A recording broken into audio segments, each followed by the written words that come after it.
Investigators looking for the mother of our colleague, Savannah Guthrie, say the work is complex and very much ongoing as we near the 6-month mark since Nancy Guthrie disappeared.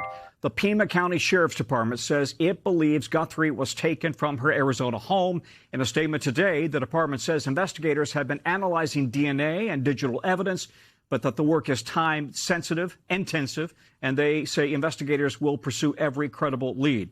It comes just a few days after Savannah posted this video to social media, seemingly to speak directly to whoever may be involved in her mother's disappearance. NBC's Tom Winter has been following these developments for us. Tom, any sense what these new leads are, or what, if any, leads investigators might be pursuing, and how long could this analysis really take? It's been 6 months now.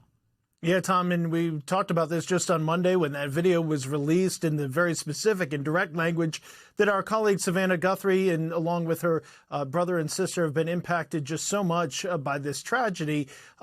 Look, there are no suspects in this case at this point. There is no area where investigators think that they would want to conduct a search to try to find Nancy. So this is a very difficult case. It's very concerning as well.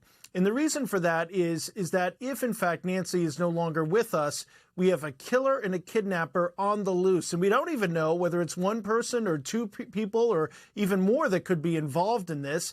This individual, if these two ransom notes turn out to be true, the ones that we've reported on and discussed previously, if those are accurate, then the person took incredible steps to make sure that the location and where those emails were sent from was not found. So there's a lot of effort that went into that. This person has shown some sophistication, and frankly, they've eluded police now for, as we said at the beginning, 6 months. So this is really concerning and troubling for law enforcement. I think it's a reason why there's still so many calls for help, so many calls for potential tips. But a lot of those tips and a lot of leads have been exhausted, Tom, and this is still a case that is very much scratching investigators' heads. You know, Tom, it's interesting. I think you're right, but it's interesting that you say that there's some evidence that they were sophisticated in their technological know-how, and yet when you look at the video of that suspect on the doorbell cam, and he seems to grab some weeds or flowers to try to cover up the doorbell cam, that seems very amateurish. Well, it might, but this person has evaded the FBI and a large county police department for 6 months here.